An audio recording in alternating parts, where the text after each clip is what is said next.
Ang dalagang ito ay nagdala ng bagahe papunta sa resort upang dumalo sa kasal ng kanyang ina. Nahihirapan siya sa pag-akyat sa bus, ngunit bago pa man siya makaupo, biglang promino ang driver. Nawalan siya ng balanse kaya aksidente siyang naupo sa hita ng isang lalaki. Hindi pa sila kailanman nagtagpo noon, ngunit bigla silang nagkaroon ng napakalapit na contact. Nawala ang pasensya ng lalaki at sinabi sa dalaga na bumangon at lumayo. Sa buong biyahe, pareho silang nahiya at hindi naglakas loob na magtinginan. Noong oras na yun, hindi pa alam ng lalaki na magsisimula na ang kwento ng pag-ibig nila.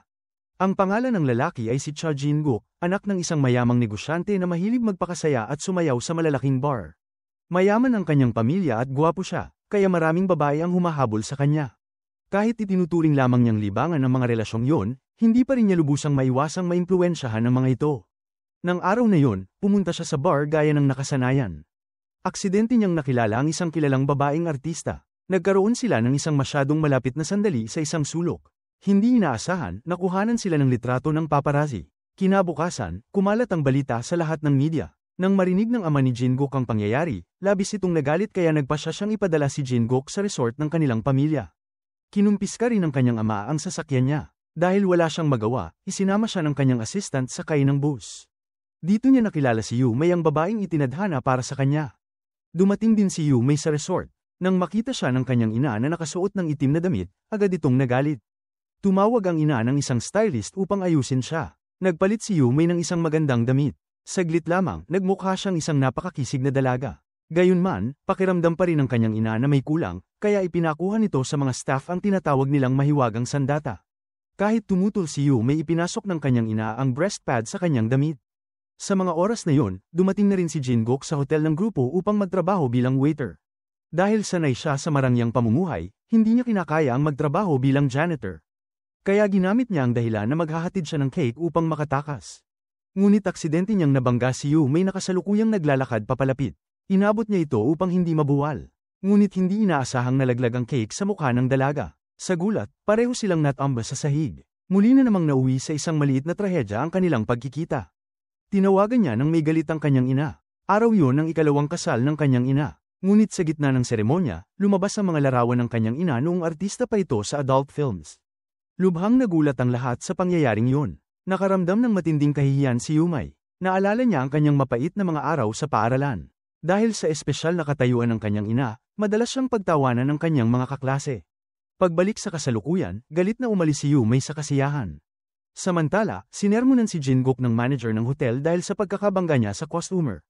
Inutusan siya ng manager na personal na humingi ng paumanhin sa babaeng nabangga niya. Kapag hindi siya sumunod, sasabihin daw ng manager ang lahat sa presidente. Wala siyang magawa kundi puntahan si Yu Mei. Noong sandaling yun, katatapos lamang maligo ni Yu Mei. Iinom na sana siya ng alak upang magpahinga, ngunit nadulas siya at nahulog sa sahig. Patuloy na kumakatok si Jin-guk mula sa labas, ngunit walang sumasagot. Narinig pa niya ang tila paghingi ng saklolo mula sa loob ng kwarto. Inakala niyang may masamang nangyari sa dalaga. Agad niyang binasag ang pinto at pumasok. Nang makapasok si Jin-guk, nahiya si Yu Mei at nagkunwaring nawala ng malay. Nabigla si Jin-guk sa eksenang nakita niya. Yinugyug niya ang dalaga, ngunit wala siyang anumang nakitang reaksyon. Agad siyang tumawag ng ambulansya. Pagkatapos, binuhat niya si Yu Mei palabas. Damilat ang dalaga at nakita siyang buhat-buhat nito habang mabilis na tumatakbo. Gusto sana niyang sabihin ng totoo ngunit hindi niya alam kung paano ipaliliwanag ang lahat. Makalipas ang ilang saglit, dumating ang ambulansya. Nagtipon ng mga tao at nagbulungan sa pagtataka. Sinimulan siyang suriin ng 3 medical staff, ngunit wala silang nakitang anumang kakaiba. Tinangkang kukutin ng talampakan niya at agad niyang sinipa ang isa sa staff. Naging lubhang alanganin ang kanilang sitwasyon. Nalaman ng lahat na isa lamang itong biro. Tumingin sila kay Yu Mei at Jin-guk nang may pagtataka. Dinala ni Jin-guk si Yu Mei pabalik sa hotel. Sinisi niya ang dalaga dahil hindi nito sinabi ang totoo. Dahil doon, nagkaroon ng hindi kinakailangang kaguluhan. Ngunit nalungkot din si Yu Mei. Naisip niya ang kanyang trabaho na hindi na nga umaayon sa kagustuhan niya. Ngayon, kailangan pa niyang dumalo sa kasal ng kanyang ina at tiisin ang masamang reputasyon nito. Biglang napuno ng kalungkutan ang kanyang puso. Hindi matiis ni Jin-guk na makita siyang umiiyak. Inalis niya ang kanyang coat at ibinigay sa dalaga. Hinikayat niyang huwag nang isipin ng mga hindi kanais-nais na bagay dahil narito siya upang magpahinga. Dapat lamang niyang i-enjoy ang oras niya. Akala nila ay hindi na sila muling magkikita. Ngunit madalas, nangyayari ang mga bagay na hindi inaasahan. Si Jin-guk ay nagmaneho mag-isa upang mag-relax, at hindi sinasadyang muli niyang nakita si Yumi. Nang makita siya ni Yu Mei na nagmamaneho ng isang supercar, agad niya itong tinukso. Tinanong niya kung ninakaw ba niya ang sasakyan ng isang customer. Orihinal na nais ni Jin-guk na ipaliwanag na siya ang anak ng presidente ng hotel. Ngunit maling inakala ni Yu Mei na ninakaw niya ang sasakyan ng anak ng presidente. Pareho silang hindi nagbigay daan. At lalo pang lumala ang kanilang mga hindi pagkakaintindihan. Natakot si Yu Mei na hindi niya maabyutan ng huling bus, kaya napilitan siyang sumakay sa kotse ni Jin-guk. Hindi niya alam na pagkatapos ng biyahe na yun ay hindi na sila matatawag na mga estranghero. Habang nasa daan, biglang naubusan ng gasolina ang kotse. Sa kasamaang palad, wala ni isang pera si Jin-guk sa kanya. Kaya kinailangan niyang itabi muna ang sasakyan sa gilid ng kalsada. Pagkatapos ay kinuha niya ang isang bote ng pulang alak mula sa loob ng kotse, at magkasama silang nagpunta sa tabing dagat. Uminom sila at nagkwentuhan. Marahil ay itinakda na ng kapalaran ang mga sandaling yun para sa kanila. Biglang nakapulot si Yu Mei ng isang 501 na barya sa buhangin.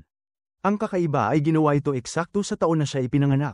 Tumayo si Jin-guk sa tabi niya at nakaramdam ng pagtataka. Halatang sunod-sunod ang kamalasan ni Yu Mei ngunit kaya pa rin itong ngumiti ng masaya. Iniisip ni Yu Mei na kahit magkaroon siya ng 100 kamalasan, kung mayroon siyang isang magandang bagay sa araw na yon, ituturing pa rin niyang maswerte siya. Hindi nila namalayang nagdilim na ang langit, at marahil dahil na rin sa epekto ng alak sa dalawang lasing, unti-unti silang napatingin sa isa't isa. Nakita ni Jin-guk kung gaano siya kaganda at hindi napigil ang halikan siya sa labi. Nang mahimasmasan lamang siya ay sa kanya naramdaman na medyo padalos-dalos siya. Ngunit bigla namang tumugon si Yu Mei. Unti-unting nagsara ang bubong ng convertible. Gumugol sila ng isang gabi na puno ng pagnanasa. Kinaumagahan, nagising si Yu Mei mula sa kalasinggan at dahan-daang naalala ang mga nangyari kagabi. Lubha siyang nagsisi, kaya mabilis niyang kinuha ang kanyang mga damit at tumakbo palayo. 3 taon ang mabilis na lumipas. Si Jin-guk ngayon ay naging direktor na ng korporasyon. At si Yu Mei naman ay naging isang nutritionista. Nagkataon na nagtatrabaho siya ngayon sa korporasyon ng pamilya ni Jin-guk. Para sa 3 taon, hindi sila muling nagkita. Magkabilang buhay lamang sila na minsang nagtagpo. Ngunit ngayong araw, pagdating ni Jin-guk sa kumpanya, may nakita siyang mukhang pamilyar at hindi rin pamilyar. Habang unti-unting nagsasara ang pinto ng elevator, umagos ang emosyon sa kanyang puso. Naalala niya ang alaala ng 3 taon na nakalipas at inakala niyang nagkamali lang siya, kaya hindi niya ito pinag-isipan pa. Pagpasok naman ni Yu Mei sa opisina, nagpalit siya ng uniforme sa trabaho. Ipinakilala niya ang sarili sa mga kasamahan. Gayunman, hindi ikinatuwa ng head chef ang pagdating ni Yu Mei. Para bang nabadtrip pa siya rito. May isang kasamahan na gustong bawasan ng pagkailang, kaya nagkunwari itong kukuha ng mga patatas at inakay si Yu Mei palabas. Mabait niyang pinaalalahanan si Yu Mei na ang dating nutritionista ay nagbitiw dahil hindi kinaya ang presyon mula sa head chef.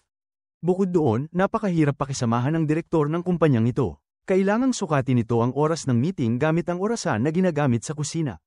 Ilang tao lamang ang nakakakatiis ng ugali niya. Sa oras na yun, hindi pa alam ni Yu Mei na ang istriktong direktor ay ang parehong taong minsan niyang nakasama sa isang gabi sa loob ng kotse. Simula noon, hindi na sila muling nagtagpo. Pagdating ni Jin-guk sa opisina, paulit-ulit na pumapasok sa isip niya ang mukha ng babae sa elevator. Kahit nasa meeting siya, hindi niya ito maalis sa isip.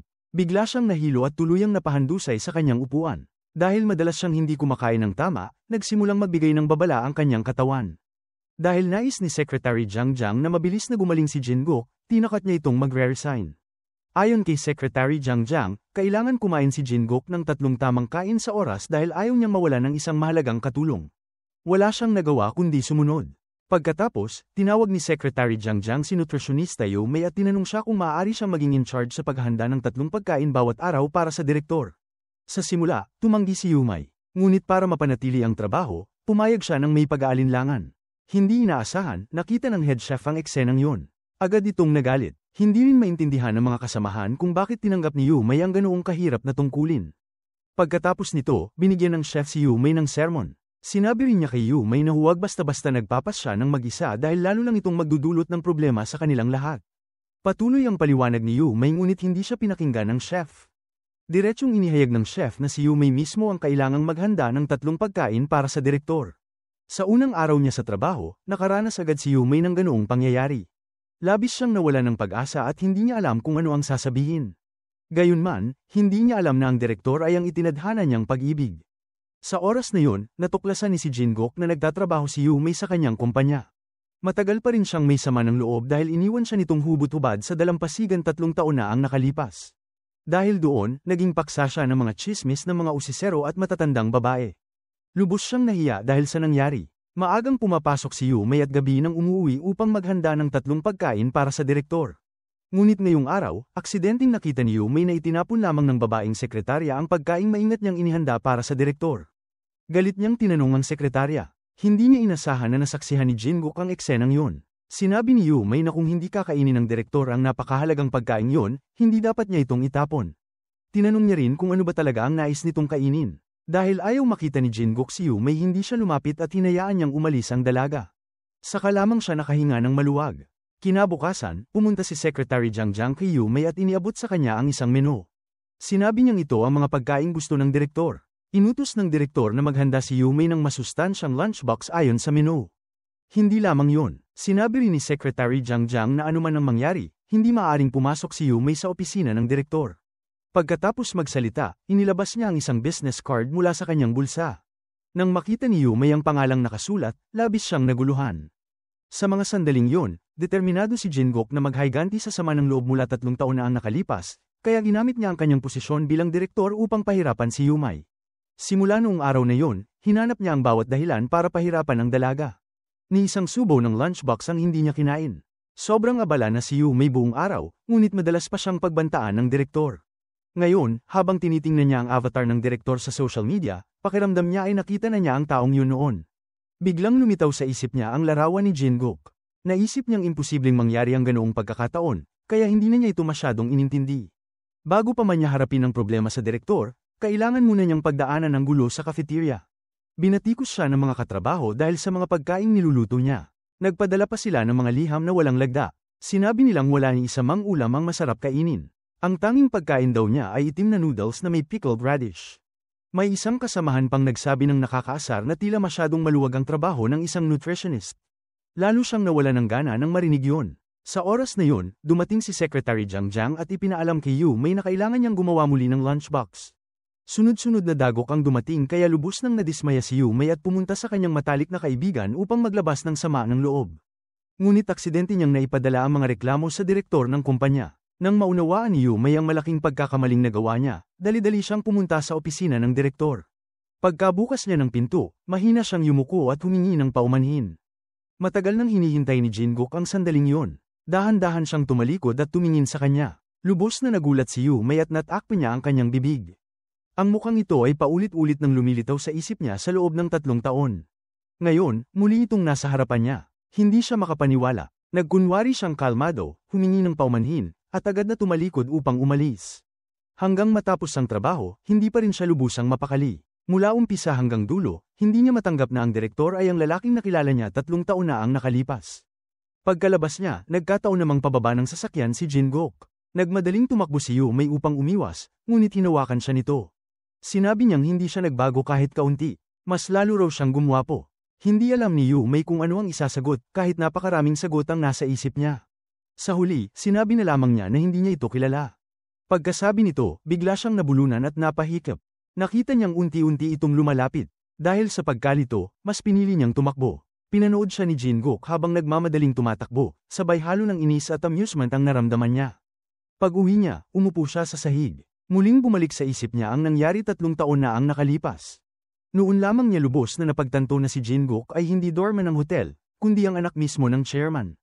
Samantala, paulit-ulit ding bumabalik kay Jin-guk ang mga kaganapan mula 5 taon na ang nakalipas. Naisip niyang tiyak na nakilala rin siya ni Yumei kaya nangako siyang tuturuan niya ito ng leksyon. At tama nga, kinabukasan, nakatanggap si Yumei ng abiso mula kay Secretary Jiang Jiang na siya mismo ang maghahatid ng lunchbox sa direktor mula ngayon. Para mapanatili ang trabaho, pinilit niyang palakasin ang loob niya. Ngunit pagpasok niya sa silid, nakita niya ang mga larawan ng hotel na nakadikit sa whiteboard.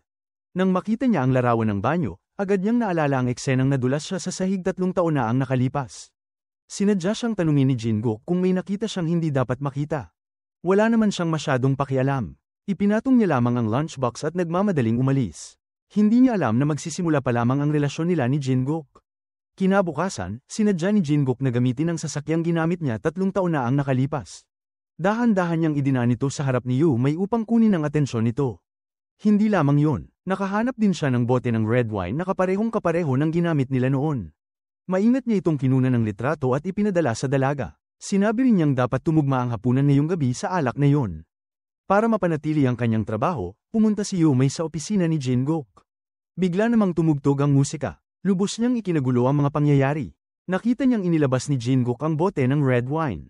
Pagkatapos, inimbitahan niya si Yumei na uminom kasama niya. Ang tagpong yun ay hindi naiusang magpaalala kay Yumei nang nangyari 3 taon na ang nakakaraan. Upang makatanggi sa paanyaya ni Jin-guk, nagsinungaling si Yumei na hindi siya marunong uminom ng alak. Pagkatapos ay inilapag niya ang kanyang lunchbox at tumakbo palayo ng halatang kabado. Ngunit wala talagang balak si Jin-guk na hayaang makatakas siya. Sa isip niya ay mabilis na nagbalik ang mga eksena mula sa nakaraan. Samantala, hirap na hirap si Yumei na hintayang sumapit ang oras ng uwian. Pagkalabas niya ng kumpanya, nakatanggap siya ng mensahe mula kay Jin-guk. Sinabi nito na kailangan niyang mag-overtime ngayong gabi. Hiniling niyang maghanda si Yumei ng kanyang hapunan. Pagsapit ng 10:00 ng gabi, wala nang nagawa si Yumei kundi bumalik sa kusina. Sa mga sandaling yon, napabulala si Jin-guk dahil mas tumagal si Yumei kaysa sa inaasahan niya. Tamang-tama sa oras, kumatok si Yumei sa pinto ng opisina ni Jin-guk. Upang maiwasan ang pagkailang, inilapag niya agad ang lunchbox at nagmadaling umalis. Ngunit tinawag ni Jin-guk ang pangalan niya. Pagkatapos ay inilabas niya ang isang bungkus ng pera mula sa kanyang bulsa at iniabot ito kay Yumei. Sinabi niyang yun ang perang inutang niya para bumili ng gasolina 3 taon na ang nakalipas. At ngayon, ibinabalik niya ito ng may tubo. Umiling si Yumei na parang litong-lito dahil hindi niya maintindihan ang sinasabi nito. Ngunit hindi pa rin siya pinakawalan ni Jin-guk. Bigla niya itong hinila palapit sa kanya at paulit-ulit na ikinwento ang unang pagkikita nila 3 taon na ang nakalipas. Dahil sa matinding hiya, ayaw pa ring aminin ni Yumei. Dahil dito, mas lalo pang naging matigas ang loob ni Jin-guk.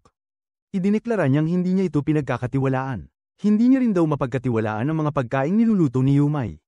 Hindi raw malayong kung ano ang inilalagay niya roon. Kaya patuloy niyang iginigiit na dapat kainin ni Yumei ang pagkain sa harapan niya. At saka lamang siya papayag ang umalis. Nagulat si Yumei. Hindi niya inasahan na nalaman ni Jin-guk na sinadya niyang lagyan ng napakaraming sili ang spaghetti bilang paghihiganti. Ngunit dahil gusto niyang matapos agad ang nakakailang na sandaling yon, kumain pa rin siya ng isang subo na may kunwaring kalmado. Pagkatapos ay mabilis siyang tumalikod at umalis. Kinabukasan, determinado si Yumei na kailangan na niyang makalayo kay Jin-guk na itinuturing niyang masama. Kaya tinawagan niya ang hepe ng departamento at humiling na ilipat siya sa ibang lugar. Ngunit hindi niya inasahang maririnig ni Secretary Jiang ang kanilang usapan. Gaya ng inaasahan niya, mabilis itong nakarating kay Jin-guk. Ipinatawag siya ni Jin-guk sa opisina at pinagalitan. Sinabi nitong irresponsible siya. Kapag may problema, ang alam niya lang ay magtago. Nainis si Yumei at tinanong kung saan naman daw siya nagtatago. Tinanong siya ni Jin-guk kung may iniiwasan ba siya. Kung mayroon ba siyang suliraning hindi masabi. Sa huli, napagpasyahan ni Yumei na aminin ang lahat. Ikinwento niya ang lahat ng nangyari sa loob ng kotse sa tabing dagat at sa hotel. Sinabi niyang hindi niya yun nakalimutan sa loob ng 3 taon. Nakita ni Jin-guk ang pagkabagabag ni Yumei kaya balak sana niyang hinaan ang boses upang pakalmehin siya. Ngunit lalo pang lumakas ang emosyon ni Yumei. Sinabi niyang nutrisyonista siya, samantalang si Jin-guk ay direktor ng kumpanyang may problema sa nutrisyon. Tinanong niya kung bakit hindi na lamang manahimik si Jin-guk at kainin ang ipinaghahanda niyang pagkain. At saka siya tinanong ni Jin-guk tungkol sa bagay na matagal na niyang iniisip. Hindi raw niya maunawaan kung bakit siya iniwan ito ng mag-isa 3 taon na ang nakalipas. Sumagot si Yumei na yon ay isang one-night stand lamang. Nadala lang siya ng hormones. Unang beses niyang gumawa ng ganoong bagay kaya sobrang natakot siya. Kaya sa huli, ninais niyang tumakas. Ngunit tuwing naaalala niya yon sa loob ng 3 taon, hindi niya mapigil ang muling makaramdam ng kakaibang kilig at pag-aalala. Pagkarinig dito, biglang nalito si Jin-guk. Dapat ay isang aksidente lamang yon, ngunit pareho silang hindi nakaalis sa alaala nito. Kinabukasan, pumasok si Yumei sa kumpanya, ngunit wala siya sa mood para magtrabaho. Naalala niya ang nangyari kahapon kung saan nadala siya ng emosyon at nagbitiw sa trabaho, kaya labis siyang nagsisi. Sa sandaling yun, dumating si Secretary Jiang at iniabot sa kanya ang isang lunchbox. Pagbukas niya nito, laking gulat niyang walang laman ang kahon. Ipinapasabi raw ni Jin-guk na masarap ang kanin. Lalong nagustuhan nito ang gulay at karne. Nang lagyan daw niya ng kaunting tokwa, perpekto na ang lasa. Sinabi pa nitong isa yon sa pinakamahusay na pagkaing natikman niya. Hindi makapaniwala si Yumei. Paulit-ulit niyang pinag-isipan ngunit hindi niya maunawaan kung ano ang binabalak ni Jin-guk. Samantala, dumating sa kumpanya ang sinasabing kasintahan ni Jin-guk. Si Harry ay isang announcer sa isang sikat na istasyon ng telebisyon. Bagaman maganda at mayaman, hindi kailanman nagpakita ng interes si Jin-guk sa kanya mula umpisa hanggang dulo. Maging nang dumating ito sa kumpanya, napaka-ailap ng pakikitungo niya. Gayunman, hindi nagatubili si Harry na yakapin si Jin-guk. Habang magkalapit ang kanilang mga katawan, dumating si Yumei dala ang cake. Nang makita niya ang eksenang yun, napahiya siya at nais na sanang umalis. Ngunit pinabalik siya ni Jin-guk. Kahit papaulit-ulit na sinenyasan niya si Harry na umalis, hindi siya nakinig. Tumingin si Yume kay Harry na napakaganda at kaakit-akit, at hindi niya maiwasang ibaba ang tingin sa sarili niyang mamantikang uniforme. Agad siyang nakaramdam ng matinding hiya. Inilapag niya ang cake at mabilis na umalis. Pagdating ng gabi, pag-uwi niya mula sa trabaho, hindi pa rin siya mapalagay. Paulit-ulit na bumabalik sa isip niya ang eksenang nakita niya kina Harry at Jin-guk. Hindi niya alam na may mga bagay na tila itinakda na talaga ng Diyos. Sa mga sandaling yon, nakatanggap siya ng isang mensahe mula sa kanyang ina. Nagmadaling umuwi si Yumi. Pagdating niya sa bahay, natuklasan niyang dinala ng kanyang ina ang kapatid niyang 3 taong gulang. Bukod pa roon, nais ng kanyang ina na tumira roon ng ilang araw. Hindi ito gusto ni Yumi, ngunit wala siyang magawa para tumanggi. Lumabas siya mag-isa upang maibsan ang kanyang pakiramdam, at muli niyang naalala ang mga alaala noong siya ay nag-aaral pa. Sa mga panahong yon, nagtatrabaho ang kanyang ina bilang isang adult film actress. Dahil doon, madalas siyang pagtawanan at pahirapan ng kanyang mga kaibigan. Sa pag-alala nito, muling nalungkot si Yumi. Ngunit hindi pa roon natapos sa mga hindi magandang pangyayari.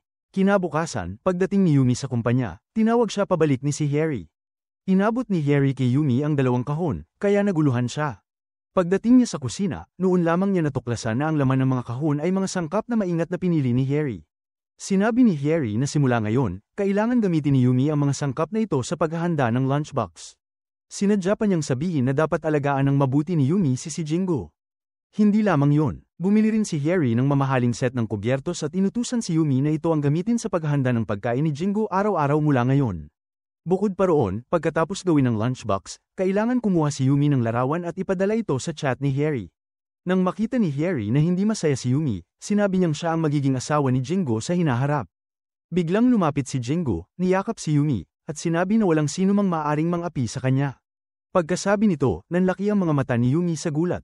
Pagkatapos ay hinila siya palayo ni Jingo.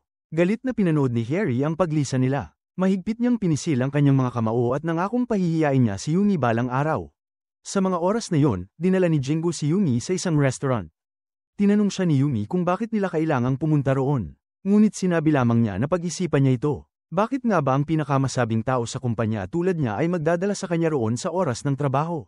Sa narinig, lihim na natuwa si Yumi. Ngunit hindi pa man siya nakakapagpaikot ng 2 segundong imahinasyon, agad siyang ibinalik sa realidad. Sinabi ni Jingo na talagang gusto niya ang pagkain sa restorang yon, kaya dinala niya si Yumi upang mag-aral. Sinabi niya ring hindi dapat magkamali ng pag-intindi si Yumi sa mga ginagawa niya. Tiningnan siya ni Yumi at tinanong kung ang babaeng kanina ay si MC Harry. Nagde-date ba sila? Sinagot ni Jingo na anak ni Harry ang teacher niya. Binigyang diin niyang huwag basta-basta silang pagtatambalin. Nang marinig ni Yumi ang pagtanggi ni Jingo, tila bahagya siyang natuwa. Ngunit agad ding winasak ni Jingo ang mga inaasahan ni Yumi. Ipinaliwanag niyang minsan lamang silang nagkaroon ng insidente 3 taon na ang nakalipas. Umaasa rin siyang huwag na siyang umasa ng anuman. Dahil sa sobrang kaba, napahikap si Yumi habang papalabas. Halos mabangga niya ang glass door. Mabuti na lamang at mabilis siyang hinila ni Jingo papasok sa kanyang mga bisig. Bigla silang nagkadikit. Naging awkward ang hangin sa pagitan nila. Sa sandaling nagtagpo ang kanilang mga mata, muling napahikap si Yumi dahil sa kaba. Naramdaman din ni Jingo ang pagkalito. Kaya mabilis niyang binitawan ang kamay nito. Pagkatapos ay sinermonan niya si Yumi. Hindi alam ni Yumi na may tinatago pa siyang isang sikreto tungkol sa kanya. 3 taon na ang nakalipas ng aksidente niyang makita ang breast pad na naiwan ni Yumi sa sasakyan. Simula noon, itinago niya ito sa isang kahon sa loob ng 3 taon. Sa tuwing makikita niya ito, naiisip niya ang tagpo mula 3 taon na ang nakalipas. Kahit weekend, tumawag pa rin si Jingo kay Yumi at sinabing hindi pa siya kumakain buong araw. Kaya umaasa siyang mabilis na ipaghahanda siya nito ng lunchbox. Gusto sana niyang tumanggi si Yumi. Ngunit para mapanatili ang kanyang trabaho, kinailangan niyang pumayag. Hindi niya alam na kalahating oras bago siya tawagan ni Jingo, nakipagkita na ito sa isang mahalagang kliyente at kumain na ng Chinese food. Ginawa niya lamang ang dahilan upang makita si Yumi. Sa mga oras na yon, inaalagaan ni Yumi ang kanyang nakababatang kapatid dahil wala ang kanilang ina. Dahil walang ibang pagpipilian, dinala ni Yumi ang kapatid sa bahay ni Jingo. Pagkapasok niya, agad niyang napansin ang mga kumot at unan sa sofa. Nagtaka siya kung ganito ba manirahan ng isang mayaman. Pagkatapos, naglibot siya sa bahay. Noon lamang niya natuklasan na halos walang laman ang bahay ni si Jingo. Wala man lang kama, hindi siya nagtagal ng pag-iisip. Ibinaba niya ang nakababatang kapatid at nagtungo sa kusina. Ngunit bago pa man siya makatapos magluto, may narinig siyang tunog. Kinabahan siya at umakyat. Sa sandaling yun, nakita niyang nahulog ng kapatid niya ang isang kahon mula sa mesa ni Jingo. Plano niyang tingnan kung may nasira, ngunit hindi niya nagawa. Hindi niya kinayang buksan ang kahon. Kaya inilayo niya ito mula sa gilid. Pagkatapos ay dinala niya ang kapatid palabas ng bahay. Pagbalik ni Jingo, napagtanto niyang umalis na si Yumi. Tiningnan niya ang lunchbox at ang maliit na sulat sa mesa, at bigla siyang nakaramdam ng lungkot. Aakyat na sana siya nang bigla niyang makita ang kanyang jacket. Ito ang jacket na kinuha ni Yumi 3 taon na ang nakalipas. Ngayon ay ibinalik na niya ito. Malungkot siyang bumalik sa study ngunit wala siyang nakitang kakaiba. Pagkatapos magpalit ng damit, bumaba siya. Kinain niya ang lunchbox ng mag-isa habang nakatingin sa jacket na ibinalik ni Yumi, at lalo lamang siyang nalungkot. Kinabukasan, gumawa pa si Yumi ng cute na baon para kay Jingok. Hindi niya inaasahan na pagsasabihan lang siya nito. Parang inasar pa siya ni Jingok kung sa tingin ba niya bata siya. Napa-freeze si Yumi sandali. Tapos bigla niyang dainailan na wala siyang ibang ibig sabihin at sana huwag itong mag-isip ng kung ano-ano. Dahil nakita niyang kinakabahan si Yumi, lalo pa siyang nangasar. Tinanong niya bakit nagsisinungaling si Yumi. Nagpanik agad si Yumi, akala niya nahuli na ni Jingok na basag pala ang kahon. Pero imbes na yun ang usisain, tinanong siya ni Jingok kung bakit niya ibinalik ang coat nito. Nagpalusot si Yumi na mukha kasing mamahalin kaya hindi niya magawang itapon. Nauwi na naman sa hindi maganda ang usapan. Samantala, si Harry naman, siya mismo nagluto ng baon para ibigay sa tatay ni Jingok. Tuwa na tuwa ang matanda sa galing niya. Sinamantala pa niya ito para ipatawag si Jingok. Pinilit niyang magpakasal na si Jingok kay Harry para naman makakita na siya ng apo. Naiinip at wala nang gana si Jingok sa usapan, kaya umalis na lang siya. Sinabihan pa niya si Harry na huwag na itong magpapakita ulit sa kanya. Pero bamanat si Harry, tinanong kung may gusto ba si Jingok doon sa probinsya nang nagbigay daw ng lunchbox. Hinila pa niya ang damit ni Jingok at sumandal sa dibdib nito. Medyo threatening pa ang tono niya, naaalagaan pa rin daw niya si Jingok at sana huwag na itong gumawa ng anumang mali. Pagkaalis niya, naghanap naman siya ni Yumi. Binalaan niya si Yumi na magbigay lang ng lunchbox at huwag nang mag-isip pa ng kahit ano tungkol kay Jingok. Parang napatigil si Yumi sa lakas ng dating ni Harry. Hanggang sa trabaho nga, nag-aalala pa rin siya, takot siyang makita ni Jingok na basag pala yung kahon. At tulad ng kasabihan, kung ano ang kinatatakutan mo, yun ang nangyayari. Pag-uwi ni Jingok, napansin niya na parang may nakialam sa kahon sa mesa. Naalala niyang nagluto ng baon si Yumi para makabawi sa kanya. Kaya naisip niya na baka nabuksan ni Yumi ang kahon. Bigla siyang kinilabutan sa kahihiyan. Kinabukasan, hindi siya makafocus sa meeting. Naiisip pa rin niya na baka nakita ni Yumi ang laman ng kahon. Napaslam pa siya sa mesa sa sobrang inis sa sarili. Nagulat ang lahat. Akala naman ni Yumi sobrang busy lang si Jingok kaya hindi na siya nasabihan. Kaya siya na ang nagpaabot ng lunchbox kay Secretary Jiang. Pero sinabi agad ni Jingok na ayaw niyang kumain. Sagot naman ni Secretary Jiang, nutritionist naman ang nag-prepare ng baon kaya bakit hindi na lang kainin. Pagbukas ni Jingok ng kahon, may nakita siyang note na lahat daw ay misunderstanding. Mas lalo siyang nairita, kaya pag-uwi niya, mainit pa rin ang ulo. Sigurado siyang nakita ni Yumi ang gamit sa loob ng kahon. Habang itatapon niya na sana ang ebidensya, may napansin siyang stuffed toy sa ilalim ng cabinet. Pagdating ni Yumi sa bahay, tumawag bigla si Jingok. Paglabas niya, nandoon na si Jingok sa may gate niya. Nagulat si Yumi. Inilabas agad ni Jingok ang stuffed toy at tinanong kung bakit nasa kwarto ni Yumi. Akala ni Yumi na huli na siya sa basag na kahon, kaya agad niyang iniabot ang isang paper bag. Pinaliwanag niyang natalsikan niya raw at nabasag yon, kaya bumili na lang siya ng kapalit. Sana raw tumigil na sa pagagalit si Jingok. Pero ang concern lang ni Jingok, binuksan niya ba ang kahon o hindi? Hindi diretsyong sumagot si Yumi, pero sabi niya, kaya naman daw niyang hulaan ang laki ng laman ng kahon. Lalong lumalim ang misunderstanding. Sigurado si Jingok na nakita ni Yumi ang mysterious item, samantalang si Yumi naman akal ang mamahaling alahas ang nasa loob. Kaya tuloy nag-aaway sila nang hindi nagkakaintindihan. Pakiramdam ni Jingok tinutokso siya ni Yumi, kaya napasigaw siya. Pero dahil sa sigaw, may lalaking lumabas mula sa loob ng bahay. Akala niya inaaway si Yumi, kaya agad siyang nakialam. Nang makita ni Jingok ang biglang sumulpot na lalaki, tinanong niya kung sino ito. Pero bago pa makasagot si Yumi, niyakap na agad si Yumi ng lalaki. Alam pa nito kung sino si Jingok, ang director ni Yumi. Sinabi pa nitong kung may problema sila, sa opisina na lang nila pag-usapan. At tuloy-tuloy niyang inakay si Yumi papasok sa bahay. Nakatayo na lang si Jingok habang pinapanood sila. Paulit-ulit niyang naiisip yung pagyakap ni Hantei kay Yumi. Sigurado siyang may boyfriend na si Yumi, kaya mas lalo siyang na-bad trip. Samantala, tinanong naman ni Yumi si Hantei kung bakit ganoon ang ginawa nito kanina. Ang totoo, pagkakataon na sana yon para mag-confess si Hantei kay Yumi. Hindi pa rin nagkaroon ng sapat na lakas ng loob si Jingok upang sabihin ito. Pinayuhan din niya si Yumi na kung may mangyaring banta sa kanya, maaari niyang sabihin na mayroon siyang nobyo. Handa siyang gampanan ng papel bilang nobyo niya. Inakala niyang nagbibiro lamang ito kaya hindi niya ito masyadong inisip. Samantala, hindi makatulog si Jingok dahil sa paglitaw ng kanyang karibal sa pag-ibig. Patuloy namang bumabalik kay Yumi ang alaala ng unang pagkikita nila ni Jingok. Hindi pa rin siya mapakali hanggang kinaumagahan. Gayunpaman, kailangan pa rin niyang magluto ng baon para kay Jingok sa tamang oras. Sa wakas, nag-ipon siya ng lakas ng loob at kumatok sa pintuan. Dinala niya sa loob ang tapos ng baon. Ngunit pagkapasok pa lamang niya, inilabas ni Jingok ang stuffed toy mula kahapon at ibinigay ito sa kanya. Kinuha rin ni Yumi ang pagkakataon upang ibigay kay Jingok ang bagong kahon. Hindi inaasahan, mariin niyang sinabi kay Yumi na itabi iyon ng mabilis. Dahil sa kaba, napahikap siya. Tumayo si Jingok at sinabi na mas mabuting huwag na niyang banggitin ito kailanman sa harap niya. Kahit hindi niya ito masyadong naunawaan, pumayag pa rin siya. Agad niyang itinabi ang kahon at naghanda ng umalis. Ngunit tinawag siya pabalik ni Jingok. Tinanong siya nito tungkol sa lalaking kahapon.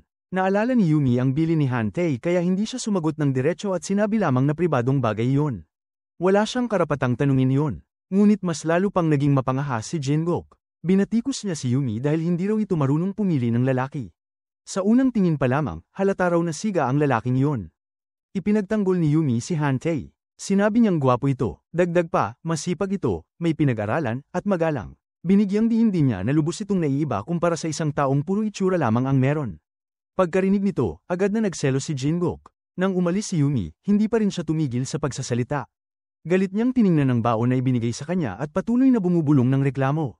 Ngunit hindi niya napigil ang kunan ng litrato ang baon upang itago bilang alaala. Hindi nagtagal, oras na para mag-uwian. Aksidenteng nakita ni Jingok si Secretary Jang na may hawak na isang libro kaya nag-usisa siya at binuklat yon. Laking gulat niya nang malaman na si Han-tae ang may akda ng libro. Agad niyang inutusan si Secretary Jang na ipaalam kay Yumi na mag-o-overtime siya ngayong gabi at kailangan niya ng baon. Lubhang nadismaya si Yumi ngunit wala siyang nagawa kundi panuorin ang kanyang mga kasamahan na umuwi habang kailangan niyang manatili at magtrabaho mag-isa. Pagkatapos niyang magluto ng hapunan, agad niya itong dinala kay Jingok. Sinabi ni Jingok na naghirap siya at maaari na siyang umalis. Pagbalik niya sa kanyang opisina, nakatanggap siya ng mensahe. Pagbukas niya, nakita niyang inimbitahan siya ni Han-tae na maglakad-lakad. Ngunit sa mismong sandaling yon, nag-text si Jingok at nagreklamo na sobrang liit ng baon ngayon. Gusto niyang magluto si Yumi ng dagdag na kanin, kaya napilitan siyang manatili at maghanda ng panibagong baon. Dahil gabi na, tinawagan niya si Han-tae upang kanselahin ang kanilang lakad. Hindi niya inaasahan na nasa kumpanya na pala ito. Sa oras na yon, hindi pa rin niya alam na narinig ni Jingok ang buong tawag mula simula hanggang dulo. Dahan-daang lumapit si Jingok kay Yumi. Marami siyang reklamo para kay Jingok sa isip niya. Kahit gusto niyang magsalita, hindi niya maibulalas ang kahit ano. Napilitan siyang ngumiti at pumasok sa kusina. Sinasabi niyang parang may pulubing nakatira sa tiyan nito. Ngunit patuloy pa rin ang kanyang mga kamay sa paglaga ng sabaw na may buto para sa kanya. Nang matapos siya, inilabas niya ang niluto. Ihahain na sana niya ang palayok nang mapansin niyang nakalimutan niya ang potholder. Ngunit handa na pala ito ni Jingok. Ginamit niya agad ang librong pag-aari ni Han-tae bilang potholder. Lubhang naguluhan si Yumi at nagtanong kung kay Han-tae ba talaga ang librong yon. Ipinaliwanag ni Jingok na pag-aari iyon ng kanyang personal secretary at sapat ang kapal para gawing potholder. Hindi lamang yun, inimbitahan din niya si Yumi na sabayan siyang kumain. Kahit hindi niya gusto, kinailangan niyang sumunod dahil iyon ang utos ng kanyang amo. Nang makita ni Jingok na palaging tumitingin si Yumi sa kanyang relos, tinanong niya ito ng may layuning manggulo kung gusto ba nito talagang makipag-date, o kung totoong may date siyang nakansela dahil sa overtime. Sa mga salitang yon, napagtanto niya na buong gabi siyang pinahihirapan ni Jingok. Tinanong niya kung bakit 3 beses kumain si Jingok ngayong gabi. Gusto lang ba nitong gamitin ang libro ni Han-tae bilang potholder? Kahit nabunyag ang plano niya, iginiit pa rin niyang hindi siya ganoon kalibre. Pagkatapos ay sinabi niyang may kailangan siyang kumpirmahin. Lubos na naguluhan si Yumi. Pagkaraang kumalma siya, nakalapit na si Jingok sa kanya. Dahil sa sobrang kaba, napahikap siya muli. Gagamitin na sana niya ito bilang dahilan para umalis ngunit hinila siya pabalik ni Jingok. Tinanong siya kung bakit siya palaging naghihikap kapag kasama niya. Naantig ba siya? Pagkarinig nito, hindi sinasadya niyang itinulak palayo si Jingok. Bigla niyang naalala ang pangyayari 3 taon na ang nakalipas. Nagsinungaling siyang naghihikap siya dahil nalulungkot siya tuwing naaalala ang nakaraan. Pagkatapos, nagpanik siya at mabilis na tumakbo palayo. Pag-uwi ni Yumi, nadatnan niya ang nanay niya na nanonood ng adult movie na siya mismo ang bida nung kabataan niya. Hindi magets ni Yumi kung bakit ipinagmamalaki pa yun ng nanay niya. Nauwi sila sa pagtatalo. Pagkatapos, lumabas si Yumi sa balcony para uminom mag-isa. Napansin naman ni Hantei kaya nilapitan niya ito para damayan. Sabi ni Hantei baka may pinagdadaanan lang ang nanay niya. Pero para kay Yumi, hindi ganoon. Bata pa lang siya, sobrang trauma na ang naranasan niya nang madiskubre niyang ganoon pala ang trabaho ng mama niya noon. Lalong tumindi ang hirap nang malaman din yun ng mga kaibigan niya. Simula noon, naging target na siya ng bullying. Dahil doon, hindi na siya nagkakaroon ng lakas ng loob na sundin ang gusto niya, sa pag-ibig man o pati sa pananamit.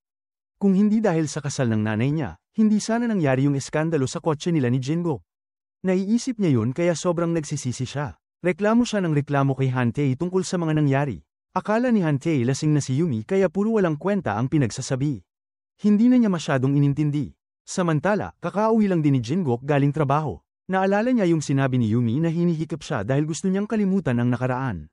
Dahil sa inis, kinuha niya ang kahon na may laman na breast pads ni Yumi at itinapon sa basurahan. Pero maya-maya, kinuha rin niya uli at ibinalik sa cabinet. Kinabukasan sa opisina, hindi sinasadya ni Jingok na marinig si Yumi habang kinukumusta si Hantei, kung nakauwi raw ba itong maayos kagabi. Bigla siyang nag-init ang ulo. Obvious na magkasama sila kagabi. Dahil sa selos, pinatawag niya si Secretary John at inutusan na ipagawa kay Yumi ang lunchbox para sa 10 tao ngayong araw. At may dagdag pa, 20 lunchbox naman para sa staff mamayang gabi. Nagulat si Yumi. Sabi niya, hindi ba pwedeng umorder na lang sa labas dahil sa dami? Pero sagot ni Secretary John, bawal. Parang binuhusan ng malamig na tubig si Yumi, wala siyang choice. Paghatid niya ng mga lunchbox, nadatnan niya si Harry doon. Naguhulihan na rin ng chismis ang mga empleyado na baka nagde-date daw sina Harry at Jingok. Para lalo siyang mapahiya, umorder si Harry ng high-end lunchbox para sa lahat. Siyempre, yun ang pinili ng mga tao. Hindi man lang nila pinansin yung ginawa ni Yumi. Malungkot na umalis si Yumi. Sinabihan naman ni Jingok si Harry na ayusin ang asal nito. Pagkaalis, agad siyang sumunod para humingi ng sorry kay Yumi. Pero sabi ni Yumi, siya raw ang dapat mag-sorry dahil nasira raw niya ang proposal ni Jingok. Ang akala pala niya, yung kahon, proposal gift. Feeling niya, kaya siya pinarurusahan ni Jingok ay dahil winasak niya ang napakahalagang regalo. Pagkasabi niya noon, umalis siya. Doon lang natauhan si Jingok, hindi pala talaga nabuksan ni Yumi ang kahon. Tumakbo si Yumi sa banyo para umiyak nang walang nakakakita. Ayaw niyang aminin pero nasasaktan siya dahil kay Jingok. Habang umiiyak pa siya, biglang tumawag si Secretary Jang. Kailangan daw niya pumunta sa ospital ngayon na. Natakot agad si Yumi, baka may nangyari kay Jingok, kaya dali-daling sumakay ng taxi. Pagdating niya sa ospital, nakita niyang naka-eve si Jingok. Lalo siyang kinabahan. Pinaliwanag ni Secretary Jang na ganito ang nangyari dahil kinain lahat ni Jingok ang mga lunchbox na niluto niya. Pagpasok daw ni Jingok, nakita niya ang 2 bag ng sandwiches na puno. Natakot daw si Jingok na magalit ulit si Yumi, kaya kinain niya ng mad alien at sunod-sunod ang maraming kahon, kaya tuloy na indigestion at na-hospital. Tinanong ni Yumi kung bakit niya pinilit ang sarili niya ng ganoon. Sagot ni Jingok, nung huli raw niyang pina-throw bago yung baon, galit na galit si Yumi at bigla na lang sumugod sa opisina, kaya natakot siya na mauulit yon. Hindi malaman ni Yumi kung matatawa ba o maiinis. Bigla namang nag-shift ng topic si Jingok. Tanong niya, bakit daw may oras pa si Yumi magkabisita, hindi ba raw may date ito? Agad namang sagot ni Yumi, wala siyang boyfriend. Kaibigan lang daw si Hantei. Hindi raw sila magkasama nakatira. Nasa first floor ang shop ni Hantei at nasa second floor ang inuupahan ni Yumi, kaya madalas lang talaga silang magkita. Sana raw huwag niya nang i-misunderstand. Pagkarinig ni Jingok, tuwang-tuwa siya pero kunyari chill lang. Sabi niya, wala ring relasyon sila ni Harry. At yung may-ari ng kahon sa bahay, iba raw yun. Bago pa makapagtanong si Yumi kung sino, nakatulog na si Jingok. Kaya tinakpan na lang siya ni Yumi ng kumot. Hindi niya alam, nakita pala ni Secretary Jang ang buong eksena sa may pinto. Kinabukasan, tuwang-tuwang sinabi ni Secretary Jang kay Jingok na nagbantay daw sa kanya si Yumi buong gabi. Hating gabi na raw ito nakauwi. Biglang naalala ni Jingok na parang hinalikan siya ni Yumi kahapon. Ngunit nang pag-isipan niya ito, pakiramdam niya ay imposibleng nangyari yun. Sa sandaling yun, binuksan ni Yumi ang pinto at pumasok. Sinadya niyang magluto ng lugaw na babagay sa panlasa ni Jingok. Nais nitong linawin ang kanyang pagdududa kaya pinatigil niya si Yumi. Pagkatapos, lumapit siya mula sa likuran at niyakap siya. Sinabi niyang nabitawan niya ang kahon habang nasa ospital kaya kailangan niya itong panagutan. Lubhang naguluhan si Yumi at hindi maunawaan ang sitwasyon. Tinanong niya kung paano niya dapat panagutan yun kay Jingok. Iminungkahi nitong ilibre siya sa pagkain. Binigyang diin din niya na kung may naramdaman siyang pagkasuklam sa ginawa, dapat niya siyang ilabas kumain ng 10 beses. Kung hindi siya papayag, kailangan niyang magbayad ng 1,000,000 won bilang kabayaran. Pagkatapos ay kailangan niyang umalis sa kumpanya. Para mapanatili ang kanyang trabaho, wala siyang nagawa kundi pumayag. Hindi na malayan agad ng oras at dumating na ang uwian. Nag-text si Jingok kay Yumi sa tamang oras at sinabi nitong magkita sila sa gate ng kumpanya sa ika-7 ng gabi. Pagkapasok pa lamang nila sa sasakyan, sinabi ni Yumi na simpleng pagkain lamang ang kanilang kakainin. Inisip niyang hindi ito maaaring tawaging date. Dinala niya si Jingok sa isang kainan para sa masa. Ang isang taong tulad ni Jingok na galing sa mataas na antas ng lipunan ay labis na nagulat na kumain sa isang tipikal na kainan. Dahil ito ang una niyang pagkakataon na makipagkita kay Yumi, masunurin niyang tinikman ang pagkain. Hindi niya inasahan na napakasarap pala ng pagkain dito. Aksidente niyang natapon ang pagkain sa kanyang damit. Nang makita yon, mabilis na kinuha ni Yumi ang panyo at pinunasan ang dibdib niya. Pinapaalalahanan siya nito na nakakahiyang tingnan ang ginagawa niya kaya lalo siyang nahiya. Hindi pa siya nakakapagpaliwanag, tinukso na agad siya ni Jingok. Ang una nilang pagtatagpo ay nabigo dahil dito. Pagbalik sa bahay, tinitigan ni Jingok ang mantsa sa kanyang damit at hindi maiwasang maalala ang nangyari kanina. Pagkatapos ay naalala niya ang eksena na hinalikan siya ni Yumi. Habang lalo niya itong iniisip, lalo niyang napagtanto na hindi yun panaginip. Hindi niya maitago ang kanyang tuwa. Kinaumagahan, kahit weekend, tumawag si Jingok kay Yumi upang sabihing lumabas sila muli upang kumain. Wala nang nagawa si Yumi kundi iwan ang kanyang nakababatang kapatid kay Hantei at ipakiusap na bantayan muna ito. Nakaayos ng maigi si Jingok at maagang dumating sa lugar ng tagpuan. Pagbaba niya ng sasakyan, agad siyang nakakuha ng atensyon ng napakaraming babae. Mapanatag niyang tinungo ang restaurant ngunit hinarang siya bago pa makapasok. Ipinaalam sa kanya ng waiter na hindi tumatanggap ng reservation ng restaurant at kailangang pumila ang lahat.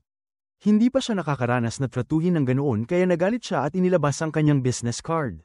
Sinabi niyang siya ang direktor ng kilalang DBO Group, ngunit sinabi ng waiter na ilagay niya ang business card sa kahon at sundin ang tamang proseso. Galit na nakipagtalo si Jingok sa harap ng lahat. Kakarating lamang ni Yumi at nakita niya ang eksenang yon. Labis siyang nahiya kaya mabilis niyang hinila palayo si Jingok. Ipinaliwanag niya na maagang pumipila ang mga tao rito dahil gusto lamang nilang kumain kasama ang mahal nila ngayong weekend. Kung may sumingit sa oras na yon, siguradong nakakahiya sa lahat. Napayuko si Jingok sa hiya at sinabing ito sana ang unang date nila. Ngunit tumutol si Yumi at sinabing hindi ito maaaring tawaging date. Isa lamang itong paraan upang mabayaran niya ang ginawa niya. Lagi kasing si Jingok ang nagtatakda ng oras sa lahat ng bagay. Ngunit biglang sinabi ni Jingok na kahit ano paman, gusto pa rin niyang makipag-date sa kanya. Inisip ni Yumi na baka maling dinig lamang yun kaya hindi niya ito pinansin. Sa wakas, tinawag na sila ng waiter. Masayang hinawakan ni Jingok ang kamay ni Yumi at hinila siya papasok. Ang sandaling yun ay labis na nagpataba ng puso kay Yumi. Pagkatapos kumain, naglakad-lakad ang dalawa sa kalye. Napansin ni Jingok na nakaluwag ang tali ng sapatos ni Yumi kaya agad niya itong hinila sa isang upuan. Pagkatapos ay umupo siya at siya mismo ang nagtali ng sapatos nito. Labis na nahiya si Yumi sa ginawa niya. Sinabi ni Jingok na kung nahihiya siya, imbitahan daw niya ito para sa isang tasa ng kape. Ngunit naalala ni Yumi ang kanyang kapatid na mag-isang nasa bahay kaya tinanggihan niya ang alok ni Jingok. Sa pag-uwi, naalala ni Yumi kung paano siya hinawakan sa kamay at hinila palayo. Labis siyang kinabahan. Ito ang unang pagkakataon na naranasan niya ang pakiramdam ng pakikipag-date kaya mabilis na namula ang kanyang mukha. Samantala, abala si Harry sa pag-uusap tungkol sa trabaho kasama ang kanyang mga katrabaho. Umaasa siyang maanyayahan si Hyun Tae, ang manunulat, na lumabas sa himpapawid ng minsan. Sigurado siyang tataas ng husto ang viewership ratings. Nang tingnan ni Harry ang larawan ni Hyun Tae, pakiramdam niya ay nakita na niya ito dati. Hindi niya naalala na kaninang umaga lamang, nang lumabas siya, nakita niya itong nakaupo sa motorsiklo. Inakala niyang isa lamang itong delivery man. Nais sana magpaliwanag ni Hyun Tae ngunit mali ang pagkakahinuha ni Harry. Inisip niyang humihingi ito ng autograph. Sinabi niyang abala siya at agad na umalis. Samantala, pinaalalahanan si Jingok ni Secretary Jang na dapat gumamit siya ng magagalang na kilos kapag iniimbitahan ng babaeng gusto niyang kain kasama. Pakiramdam ni Jingok ay nabuking siya kaya agad siyang nainis. Itinanggi niya ito at sinabi na sila ni Yumi ay lumalabas lang para sa trabaho. Narinig ni Yumi ang lahat. Dahil dito, hindi siya makapag-concentrate sa trabaho buong araw. Para masubak ang nararamdaman ni Jingok, nagpadala si Yumi ng mensahe sa kanya. Iminungkahi niya na maaari silang maghapunan ngayong gabi. Nang maimbitahan siya, labis siyang natuwa. Inaya niya si Yumi na pumunta sa bahay niya. Agad na pumayag si Yumi. Dahil sa takot na baka magbago ang isip nito, siya na mismo ang naghatid sa kanya pauwi. Ito ang unang beses na umuwi si Yumi kasama si Jingok, kaya medyo kinakabahan siya. Para maalis ang kaba, nagtungo si Jingok sa kusina ng mag-isa. Abala siyang naghahanda ng pagkain. Namangha si Yumi sa napakahusay na paraan ni Jingok ng paghiwa ng gulay. Kaya tinanong niya kung madalas ba itong mag-uwi ng babae. Sagot ni Jingok na ito ang unang beses na may babaeng pumunta sa bahay na ito. Sinabi naman ni Yumi na ang alam lang niya ay ang sinabi niya. Pagkatapos magluto si Jingok, hiniling niyang patayin ni Yumi ang ilaw. Nang marinig yun, kinabahan si Yumi. Agad namang naglabas si Jingok ng mga kandila. Sinabi niyang mas magiging romantiko kung sa madilim sila kakain. Naghahanap si Yumi ng switch ngunit hindi niya mahanap. Nakita ito ni Jingok kaya lumakad siya papunta kay Yumi. Akala ni Yumi, itutulak siya ni Jingok sa dingding. Pero laking gulat niya nang simpleng pinatay lang nito ang ilaw. Nang makita niyang nakapikit si Yumi, napagpasyahan niyang bigyan ito ng gantimpala. Iniabot niya kay Yumi ang 2 plato ng pagkain at sinabing huwag niyang ibabagsak ang mga yon dahil napakamahal ng mga plato. Hindi pa man siya tapos magsalita, bigla siyang hinalikan ni Jingok. Nagulat siya ng sobra, at hindi niya inasahan na hahalikan pa siya muli. Hanggang sa kinuha ni Jingok ang mga plato mula sa kamay niya at inilapag sa mesa, hindi pa rin siya mapakali. Inaya siya ni Jingok na umupo at kumain. Siya na rin ang naghiwa ng piraso ng steak para ipatikim sa kanya. Sa sandaling yon, tumunog ang doorbell. Paglabas ni Jingok, nagulat siya nang malamang dumating ang kanyang ama. Hindi niya alam ang gagawin. Pagkalipas ng ilang sandali, marahan niyang binuksan ang pinto. Nakaramdam agad ng kakaiba ang ama niya. Kaya pagpasok pa lang, tumingin-tingin na ito sa paligid. Napansin ito ang 2 plato ng steak sa mesa. Kaya tinanong niya si Jingok kung may ibang taong dumating. Agad na itinanggi ito ni Jingok at sinabing 2 talaga ang kinakain niyang plato. Kahit sobrang duda ng ama, wala itong konkretong ebidensya kaya hindi na ito nag-usisa. Samantala, si Yumi ay nakatago sa itaas. Hindi sinasadya niyang makita ang kahon na dati nang nasira. Naalala niya na sinabi ni Jingok sa ospital na ang may-ari ng kahon ay ibang tao. Dahil sa matinding kuryosidad, binuksan niya ang kahon. Doon niya lamang nadiskubring ang laman nito ay ang breast pads na nawala niya 3 taon na ang nakalipas. Sa ibaba, tinanong ng ama ni Jingok kung may babaeng nakatago sa itaas. Agad itong itinanggi ni Jingok. Hindi naniniwala ang ama kaya umakyat siya para maghanap. Pero wala siyang nakita. Akala niya, ang ingay kanina ay gawa lang ng pusa.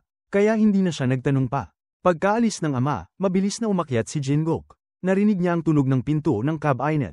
Sigurado siyang nagtatago si Yumi doon. Pagbukas niya ng pinto, nagdikit muli ang mga katawan nila nang hindi sinasadya.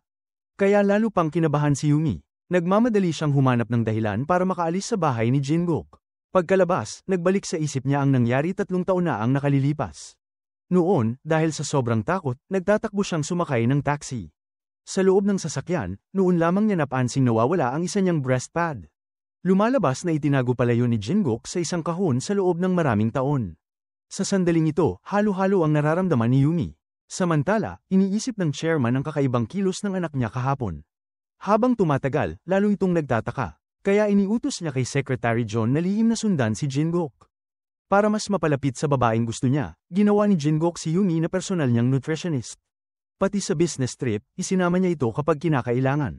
Maagang maaga, nagtungo si Jingok sa pintuan ng bahay ni Yumi. Nakita niyang suot pa rin ito ang lumang itim na business suit nung nakaraang taon, kaya sinabi niyang ilang taon na ang lumipas pero hindi pa rin siya nagbago. Pagkatapos niyang tulungan si Yumi isakay ang bagahe nagmaneho siya papunta sa destinasyon. Noon lang nadiskubre ni Yumi na ang business trip ay sa tourist area kung saan sila unang nagkita ni Jingok 3 taon na ang nakalipas. Sinabi niyang masama ang alaala niya sa lugar na yun. Yumuko siya para humingi ng tawad at tumalikod para umalis. Hindi ininda ni Jingok ang pagtanggi niya at pilit siyang dinala papunta sa hotel. Mabilis natapos ang buong araw na trabaho. Pagbalik sa kwarto, pagod na si Yumi.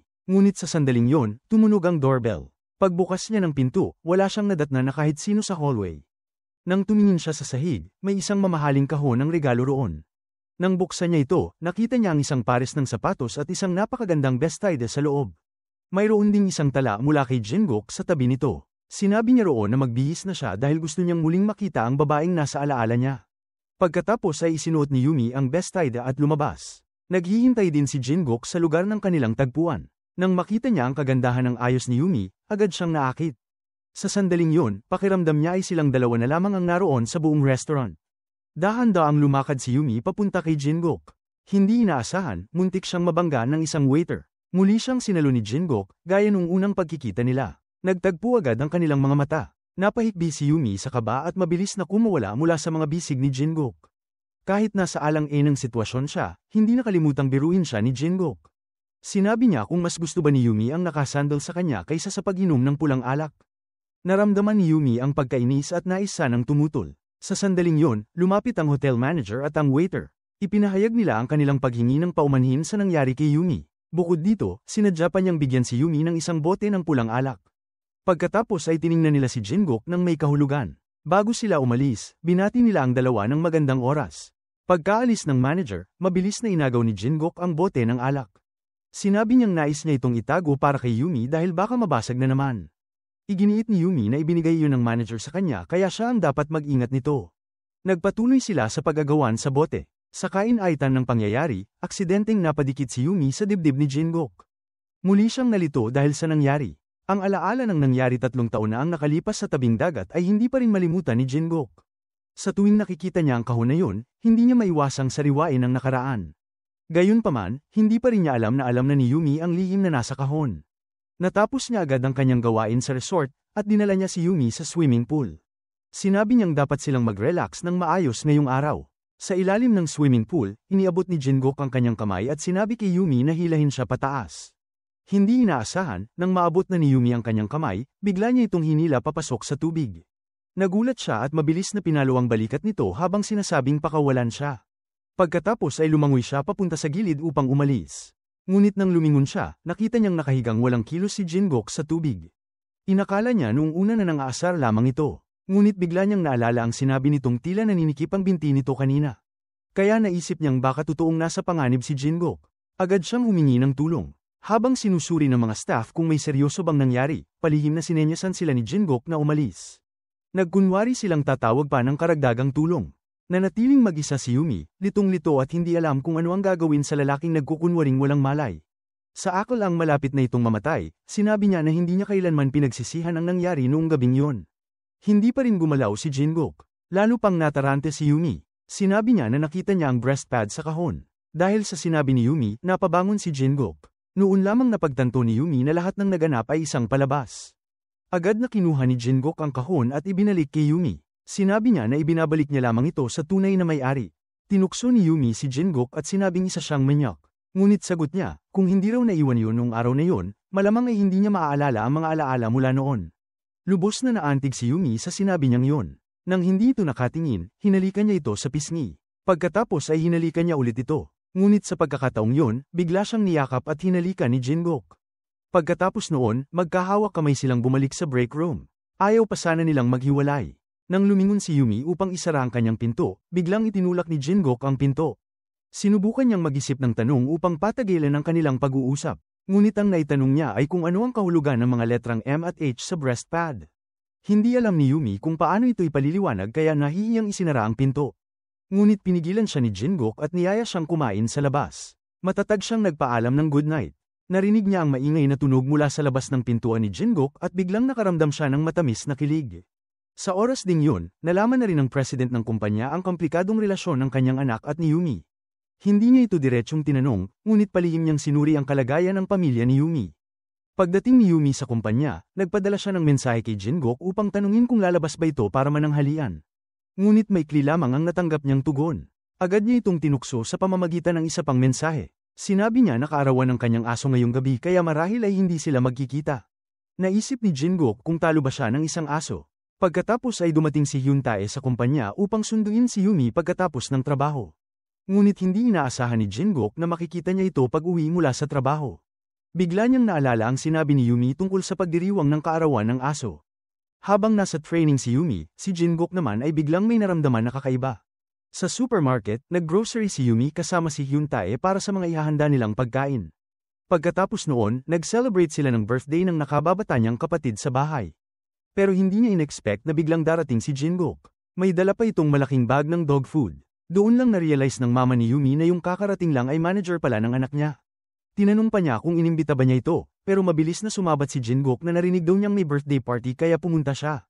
Napatingin siya sa kapatid ni Yumi na parang nalilito, tapos bigla pa siyang nagtanong kung anak ba yun ng kung sino. Agad namang sinabi ng mama ni Yumi na oo, at hindi agad na-react si Yumi. Kakaupo pa lang ni Jingok, napatingin agad siya ng masama kay Hyun Tae na parang kaaway. Buti na lang at mabilis na bumalik si Yumi kasama ang kapatid para pigilan sila bago pa magkaaway. Nag-toast pa yung dalawa, kunwari para mawala ang tensyon, pero halata namang naglabanan sila ng pride. Nauwi tuloy sa inuman competition. Hindi nagtagal, parehong lasing at wala ng malay sa paligid. Pinilit ni Yumi na ipasakay si Hyun Tae sa taxi, at pagbalik niya para paalisan si Jingok, tumanggi naman itong umuwi. Sinabi pa niyang ayaw niya ng bahay na walang tao at ayaw niyang matulog mag-isa. Dahil wala ng choice, pinatulog na lang niya ito sa shop. Kinabukasan, kailangan niyang umattend ng training, kaya iniwan muna niya si Jingkook sa pangangalaga ng mama niya. Pagbaba ng kapatid niyang si Donggo, nagising bigla si Jingkook at nagulat na nasa bahay pala siya ni Yumi. Sabi pa ng mama ni Yumi, kailangan niyang bantayan si Donggo dahil may lakad siya. Kahit ayaw ni Jingkook mag-alaga ng bata, sinabi ng mama ni Yumi na kung gusto niyang makuha ang loob ni Yumi, kailangan niyang maging mabait kay Donggo. Wala siyang nagawa. Habang umiinom ng gamot sa hangover, napadpad si Jingkook sa kwarto ni Yumi at nakita ang isang tape sa shelf. Akala niya collection ito ng gusto ni Yumi, pero nang makita niyang may picture ito ng mama niya, na-shock siya at mabilis na ibinalik. Dinala niya si Donggo sa park, at doon akala ng mga tao, tatay siya ng bata. Napansin pa ng mga babae sa park kung gaano sila kagwapo mag-ama. Gusto sanang magpaliwanag ni Jingkook, pero si Donggo, hawak-hawak lang ang tenga niya, kaya napilitan siyang hindi mag-deny. Hindi alam ni Jingkook na papunta na rin ang tatay niya, nalaman na kasi nito ang background ni Yumi. Pagdating niya, nakita niyang naglalaro si Jingkook at si Donggo, kaya nagtataka siya kung ano ba ang nangyayari, at sino ba ang batang kasama ng anak niya. Samantala, nag-text naman si Yumi mula sa training, nag-aalala kung nakauwi ba si Jingkook. Hindi niya alam na nagpapaligo pala ito kay Donggo. Nang tinanong ni Jingkook si Donggo kung ilang taon na siya, tinaas ng bata ang 3 daliri, kaka 3 years old lang. Doon nagsimulang magduda si Jingkook. 3 taon na ang nakalipas mula nang una silang magkakilala ni Yumi. Nag-isip siya kung may koneksyon ba ang bata sa kanya. Nang umuwi si Yumi, doon lang niya nalaman na pinaalaga pala kay Jingkook si Donggo. Nahiyang nahiya siya. Agad namang ginamit ni Jingkook ang pagkakataon para magtanong. Tinanong niya kung sino ang tatay ni Donggo. Matagal nag-isip si Yumi, pero hindi rin niya sinabi ang totoo. Sinabi lang niyang kasama ng mama niya nakatira ang bata, tapos kinuha na niya si Donggo para umalis. Pero biglang sinabi ni Jingkook na pagod siya sa pag-aalaga at kailangan niya ng kaunting comfort. Tumungo siya palapit at hinalikan si Yumi. Nanigas si Yumi sa gulat, at si Jingkook, umalis agad pagkatapos. Pagdating niya sa company, agad naman siyang hinarap ng tatay niya. Tinanong kung hanggang kailan niya itatago ang lahat. Hindi niya agad nagets, hanggang inilabas ng tatay niya ang picture nila ni Yumi 3 taon na ang nakalipas. Pinagalitan siya ng tatay niya dahil director siya ng malaking kumpanya pero magulo ang private life. Hindi pa rin maintindihan ni Jingkook kung ano ang pinapahiwatig nito, kaya lalo pang nainis ang tatay. Diretso na siyang tinanong, si Donggo ba ang anak nila ni Yumi na itinago nila? Nagulat si Jingkook. Akala niya nagkakamali ang tatay niya, pero sabi nito, hindi raw niya alam ang tungkol sa sariling anak. Hindi makapaniwala si Jingkook sa kanyang narinig. Ngunit nang maalala niya na kagagaling lamang ni Donggo sa pagiging 3 taong gulang at ang kakaibang kilos ni Yumi tuwing mababanggit ang pangalan ni Donggo, lalo siyang nagduda. Habang iniisip niya ito, lalo lamang dumarami ang mga bagay na hindi tugma. Kaya nagpasya siyang magpadala ng mensahe kay Yumi. Sinabi niyang magkita sila pagkatapos ng trabaho. Sa oras na yun, aksidenteng nalaman ni Harry na ang ina ni Yumi ay dating artista sa mga pelikulang pang-adulto. Nag-alala si Harry na maaaring hindi pa ito alam ni Jingkook, kaya nagplano siyang pumunta sa kumpanya upang sabihin ito sa kanya. Ngunit hindi sinasadyang nakita niyang sumakay si Yumi sa kotse ni Jingkook. Galit niyang sinundan ang dalawa. Si Hyun Tae, na talagang susando sana kay Yumi, ay nasaksihan ang lahat. May seryosong ekspresyon si Jingkook nang tanungin niya si Yumi kung mayroon ba itong hindi sinasabi sa kanya. Wala siyang ideya kung ano ang tinutukoy niya. Kaya huminto si Jingkook sa gilid ng kalsada, hinawakan ang kamay ni Yumi, at sinabing sabihin sa kanya ang lahat, kahit ang pinakamaliit na detalye ng nangyari 3 taon na ang nakalipas. Labis na naguluhan si Yumi. Matatag niyang binuksan ang pinto at bumaba ng sasakyan, ngunit mabilis siyang hinila pabalik ni Jingkook. Sinabi nitong hindi siya naging masaya sa nakalipas na 3 taon.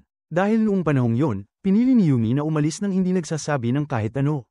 Tanging pagtatrabaho lamang ang kinapitan niya upang subukang kalimutan si Yumi. Ngunit sa totoo lang, hindi niya ito kailanman nakalimutan. Kaya nakiusap siyang sabihin sa kanya ang totoo. Nais niyang malaman kung ano ang pinagdaanan ni Yumi noon. Matagal na pinilit si Yumi hanggang sa napagdesisyonan niyang sabihin ang kanyang totoong nararamdaman. Sinabi niyang natakot siya. Natakot siyang isipin ni Jingkook na siya ay madaling babae. Sa kahit anong sitwasyon, hindi raw dapat nangyari ang gabing yun.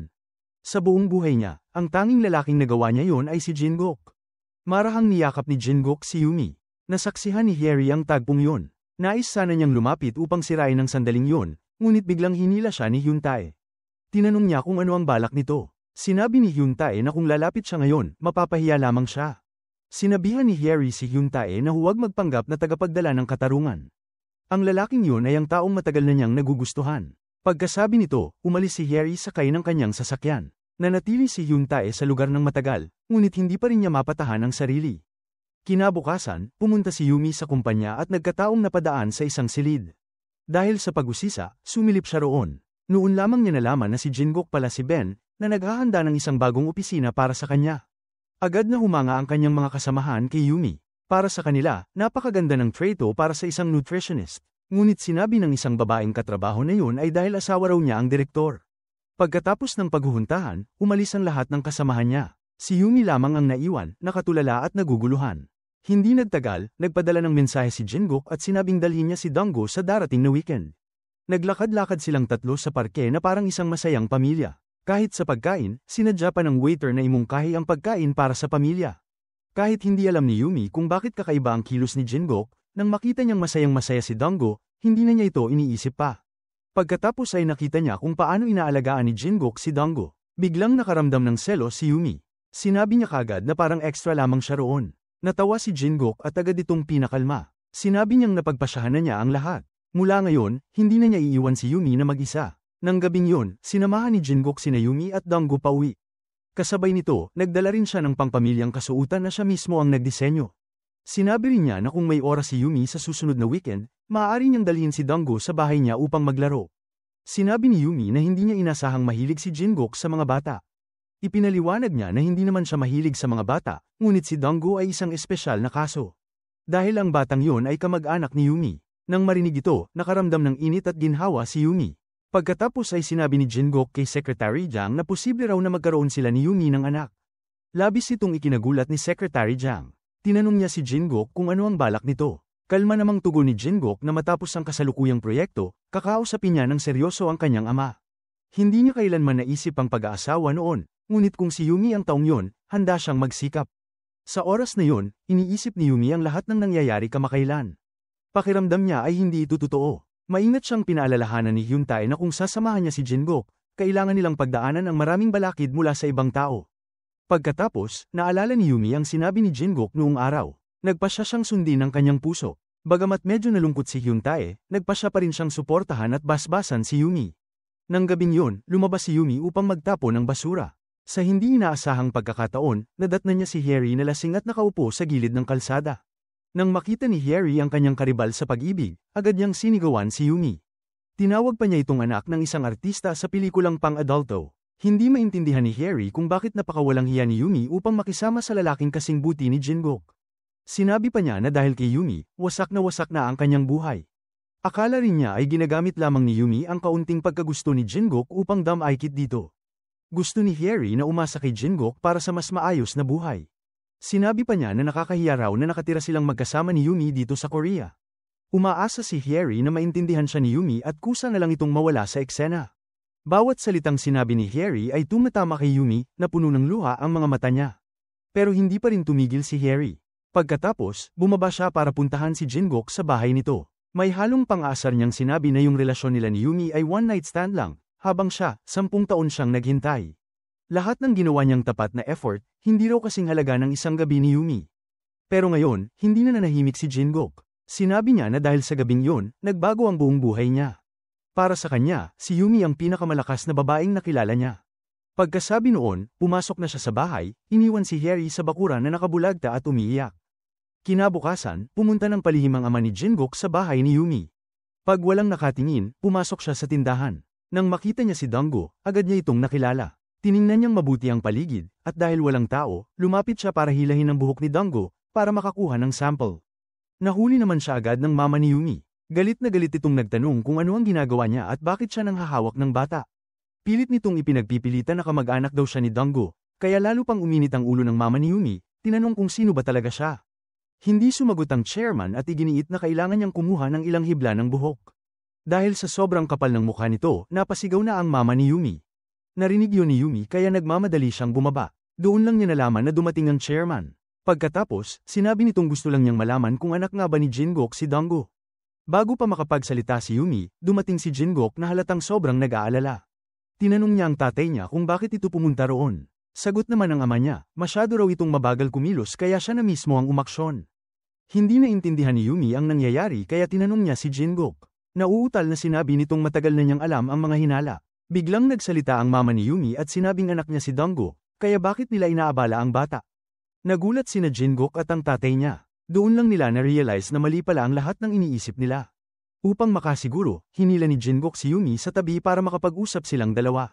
Ipinaliwanag ni Yumi na si Donggo ay batang inuwi ng mama niya, kapatid niya sa ama, kaya half-brother niya ito. Nanlaki ang mata ni Jingok. Kinain siya ng hiya dahil sa lahat ng ginawa niyang pagdududa nitong mga araw. Noon lang napagtanto ni Yumi na akala pala ni Jingok na anak niya si Donggo. Nagkatitigan silang dalawa, walang masabi. Pagdating nila sa bahay, sinermo na agad si Jingok ng tatay niya. Hindi nito maintindihan kung bakit niya date ang isang katulad ni Yumi. Samantala, tinrato naman ng tatay ni Jingok ng masama si Harry. Bago pa makapagpaliwanag si Jingok, sinabi ng tatay niya na ang anak daw ng isang adult film actress, hindi raw nalalayo sa ina. Wala nang masabi si Jingok. Hindi papayag ang tatay niya na magpakita si Yumi sa harap niya ulit. Pero para protektahan ang babaeng mahal niya, sinuwi ni Jingok ang ama niya sa unang pagkakataon. Sinabi niyang kahit isang hibla ng buhok ni Yumi, hindi niya hahayaang galawin ito. Nagulat ang tatay niya sa lakas ng pagtutol nito. Pero dahil sanay na siya sa buhay, hindi niya basta-basta bibitawan ang laban dahil lang sa banta. Samantala, dahil sa sobrang sama ng loob, nagwala si Harry sa TV, umiiyak habang nagsasalita. Mabilis itong kumalat sa front page ng mga major news outlets. Lumabas pa ang balitang may dalawang minamahal ang direktor ng DBO Group. Nag-aaway ang netizens. Si Harry naman, naging sentro na ng public attention. Na-discover na rin ng publiko si Yumi. Nagsimula ang tsismisan sa trabaho at mga rumor online, at dumagdag yun sa bigat na nararamdaman niya. Kinabukasan, pagpasok ni Yumi sa opisina, nakita niya agad si Jingok na papalapit. Tahimik silang nagtitigan. Ang sakit ng realidad ay parang nagpabalik sa kanya sa katotohanan. Tumawag siya sa superior niya at nagpaalam na may personal siyang kailangan ayusin. Narinig yun ni Jingok, kaya lalo siyang nag-isip, mas napapaiyak ba niya si Yumi, o mas napapasaya. Ilang sandali pa, nakatanggap si Yumi ng message mula kay Jingok. Sabi niya, may sasabihin daw siya mamayang gabi. Kaya nagdesisyon si Yumi na tapusin na. Sinabi niya na nagpaalam na siya sa boss niya. Nagpasalamat din siya kay Jingok sa lahat ng pag-aalaga nito sa kanya. Tinitigan siya ni Jingok na parang hindi makapaniwala. Tinanong pa niya kung nakikipag-break ba ito sa kanya. Pero ang totoo, yun na ang desisyon na tingin nilang magiging tama para sa pareho nilang buhay. Mahigpit siyang niyakap ni Jingok habang inamin na alam niyang sobrang nahihirapan si Yumi nitong mga araw. Gayunpaman, ayaw niyang hayaang tumakbo palayo si Yumi, at hindi niya gustong umalis ito mula sa kanya. Sumagot si Yumi na hindi niya kailangan ng pahintulot ni Jingok. Kahit labis siyang nagsisisi, kailangan niyang harapin ang realidad. Ayaw niya nang ipagpatuloy pa ang anumang nakaraan. Noon lamang napagtanto ni Jingok na hindi na niya ito kayang kontrolin. Sa katunayan, alam niyang ang pagbitaw ang pinakamabuting desisyon para kay Yumi. Kailangang magpatuloy ang buhay ni Yumi matapos niyang umalis sa DOB Group. Kasalukuyan siyang nagtatrabaho sa isang cafeteria sa loob ng universidad, malayo sa sentro ng syudad. Kahit madalas siyang abala mula umaga hanggang gabi, sapat na ang pagkaabalang iyon upang hindi niya maisip ang iba pang bagay. Sa oras na ito, nakalaya na rin si Jingok mula sa kanyang matinding emosyonal na pagkakatali. Nagpatuloy siyang maging isang workaholic. Nais niyang manhiden ang kanyang damdamin sa pamamagitan ng pagtuon sa trabaho. Kamakailan, sinabi ng chairman na balak na niyang ipasa ang pamamahala ng DOB Group kay Jingok. Ngunit mayroon siyang isang kondisyon. Hindi na maaaring tutulan pa ni Jingok ang alinmang desisyon niya. Kung hindi, ipapasa niya ang kumpanya sa isang profesional na CEO. Ngayon, kailangan ang pumili ni Jingok. Sa isang panig ay ang kanyang karera. Sa kabilang panig ay ang babaeng minamahal niya. Sa totoo lang, nais naman talaga niyang makasama si Yumi. Ngunit natatakot siyang baka hindi kayanin ni Yumi ang napakalaking presyon. Sa oras na ito, kara-rating lamang ni Yumi mula sa trabaho nang makatanggap siya ng mensahe mula kay Hyuntae. Nagmadali siyang lumabas at nakita ang isang pamilyar na mukha. Lubos siyang napanatag. Naupo silang dalawa sa gilid ng kalsada at nagkwentuhan tungkol sa maliliit na bagay. Tinanong siya ni Hyuntae kung kumusta na siya. Saglit siyang nag-isip bago sumagot na kung nagpa siya na si Jingok na humarap sa hinaharap, hindi na rin niya maaaring patuloy na isipin ang nakaraan. Sa pag-uwi nilang dalawa, nag-ipon ng lakas ng loob si Hyuntae upang ipagtapat ang kanyang nararamdaman. Sinabi niyang gusto niya si Yumi. Kahit hindi niya alam kung kailan nagsimula ang mga damdaming yun, pakiramdam niya ay huli na niya itong napagtanto. Ngunit nagpasya pa rin siyang sabihin ito dahil baka mayroon pa siyang kaunting pag-asa. Nang biglang maging seryoso si Hyuntae, nakaramdam si Yumi ng kaunting awa. Dahil hindi niya kayang tumbasan ang damdamin nito, niyakap niya ito upang aliwin. Hindi kalayuan, may isang figurang lumitaw. Itinaas ni Hyuntae ang kanyang ulo at nakita na si Jingok pala yun. Sa sandaling makita ni Jingok si Yumi na nakayakap sa ibang lalaki, hindi niya mapigil ang masaktan. Dahil hindi niya alam ang dapat gawin, mabilis siyang tumalikod at umalis. Gusto sanang sabihin ni Hyuntae kay Yumi ang tungkol dito, ngunit hindi niya masabi, kaya nagpaalam na lamang siya at umalis. Samantala, lumahok ang ina ni Yumi sa isang palabas sa telebisyon. Upang makakuha ng atensyon ng publiko, ibinunyag niya ang kwento ng pag-iibigan ng kanyang anak at ng batang amo ng DOB Group. Sinabi rin niya ang tungkol sa maling akala ng chairman na pamangkin niya ang anak ni Yumi. Agad namang nagsimulang magbulungan ng lahat sa loob ng studio. Hindi nagtagal matapos ipalabas ang programa, nasa paaralan si Yumi nang hindi sinasadyang malaman niya ang tungkol dito. Nagulat ang kanyang mga kasamahan nang matuklasang siya ang babaeng nagtatrabaho sa cafeteria. Mabilis na kumalat ang balita sa buong paaralan. Muli na namang napunta sa gitna ng tsismis si Yumi. Pinag-uusapan siya ng mga estudyante sa likod niya, at puro masasama ang sinasabi. Ang mga lumalabas na usap-usapan ay bigla na lamang nagpabagsak sa kanya. Sa oras na ito, mabilis na ipinaalam ni Secretary Jang kay Jin-guk ang nangyari. Ngunit naguguluhan si Jin-guk at hindi alam kung ano ang dapat piliin. Nang makita ito ni Secretary Jang, agad niyang sinabi ang kanyang totoong saloobin, kung totoong mahal ni Jin-guk si Yumi, hindi niya dapat palampasin ang pagkakataon. Hindi niya dapat hayaan na mawala ang kanyang kaligayahan dahil lamang sa chismis ng ibang tao. Pagkarinig nito, tila nagliwanag ang isip ni Jin-guk. Kinuha niya ang kanyang coat at mabilis na nagtungo sa pinagtatrabahuhan ni Yumi. Ngunit nang dumating siya, nalaman niyang matagal nang umalis si Yumi. Tumawag siya ng paulit-ulit, ngunit walang sumagot. Inisip niyang baka nasa bahay si Yumi, kaya nagmadali siyang magmaneho papunta roon. Ngunit bago pa man siya makapasok, sinuntok siya ni Yuntae. Kasabay nito, sinermonan niya si Jin-guk na dahil sa kanya, kinailangan ni Yumi na pagdaanan ng ganitong kahihiyan. Tinawag pa niya si Jin-guk na walang kwenta, ngunit patuloy lamang na tinanong ni Jin-guk kung nasaan si Yumi. Sa sandaling yon, wala na siyang pakialam sa iba. Sa katunayan, nagpunta si Yumi sa dalampasigan kung saan sila unang nagkaroon ng magagandang alaala. Ngunit isang babaeng hindi maingat ang aksidenteng nakasagi sa kanya at nabuhusan siya sa ulo. Bukod pa roon, hindi man lang nagpasorry ang babae at sinisi pa si Yumi dahil umano'y nakaharang siya. Mabuti na lamang at may isang mabait na babae ang mabilis na lumapit. Nakita niyang basa ang suot ni Yumi, kaya dinala niya ito sa kanyang tindahan. Binigyan niya si Yumi ng tuwalya upang panasan ang kanyang mukha. Inalok niya rin si Yumi na kumain. Nagluto ang babae ng kanyang pinakasikat na abaleng lugaw para kay Yumi. Nang matikman ito ni Yumi, natuklasan niyang talagang masarap ito. Bigla niyang naalala ang sinabi noon ni Jin-guk. Sinabi nitong labis niyang namimiss ang abaleng lugaw na niluluto ng kanyang ina. Pagkatapos, naalala ni Yumi ang paghiwalay nila ni Jin-guk. Napuno ang kanyang puso ng matinding panghihinayang. Kahit natutunan na niya kung paano ito lutuin ngayon, maaaring hindi na muling matikman ni Jin-guk ang lugaw na yon. Dahil dito, ipinahiram ng babae ang kanyang bisikleta kay Yumi upang makapaglibot. Iniisip niyang baka gaman ang pakiramdam ni Yumi sa ganoong paraan. Samantala, nakarating na si Jin-guk sa dalampasigan. Nagmamadali siyang hanapin si Yumi. Bigla niyang napansin ang isang babae na kamukhang kamukha niya. Pinara niya ito kagad, pero napagtanto niyang hindi pala yun si Yumi. Dahil litong-lito ang isip niya, nagmaneho siya papunta sa tabing dagat at nagkataong nadaanan niya si Yumi na nakasakay sa bisikleta. Pagkatapos, malungkot na nagtungo si Yumi sa tabing dagat kung saan sila unang nagkita ni Jin-guk 3 taon na ang nakalipas. Nang makita niya ang pamilyar na tanawin, hindi niya napigil ang maalala si Jin-guk. Hindi rin kalayuan, iniisip din ni Jin-guk si Yumi. Sa sandaling yon, yumuko si Yumi at nakakita ng barya. Pinulot niya ito pero nadulas at nahulog. Pagkatapos, gumulong ang barya palayo. Nagmamadali siyang lumapit para kunin ulit, ngunit nakita niyang may isang lalaking nakaapak dito. Si Jin-guk pala yon. Lumapit siya kay Yumi at sinabi na matagal na niya itong hinahanap. Namula ang mga mata ni Yumi at napuno ng luha. Binalot naman si Jin-guk ng emosyon at mabilis niya itong niyakap. Matagal tumagal ang yakap na yon, na para bang pinupunan ng lahat ng panahong nawala sa pagitan nila. Matapos noon, naglakad silang dalawa sa baybayin. Sa unang pagkakataon, buong puso nang nagpahayag si Yumi. Ibinahagi niya na sa mga nagdaang taon, hindi niya mapatawad ang kanyang ina, lalo na nang malaman niyang naging adult film actress ito. Nabuhay siya sa takot araw-araw. Natatakot siya na tawagin siyang babaeng walang modo. Dahil dito, hindi siya nagkaroon ng tapang para magmahal ng malaya. Tinitigan siya ni Jin-guk na may awa at lungkot sa mga mata. Nasasaktan siya habang naaalala ang malungkot niyang pagkabata. Ikinwento niya ang alaala niya noong bata pa siya. Noon, kasing edad niya si Donggo, ng isang araw, bigla siyang iniwan ng kanyang ina. Kahit lumipas ang napakaraming taon, hindi pa rin niya ito natagpuan. Dahil dito, noong una niyang makita si Donggo, agad siyang nagkaroon ng malasakit sa bata. Dahil sa pagbubukas loob nila sa isa't isa, lalo silang naging malapit. Pagkatapos, naglaro silang dalawa sa dalampasigan. Pagsapit ng gabi, nagpatuloy ang pagtapat ni Yumi. Sinabi niyang dahil kay Jin-guk, ngayon lang muli niya naramdaman ang saya at pagmamahal. Sinabi naman ni Jin-guk na marami pa silang kailangang gawin ng magkasama.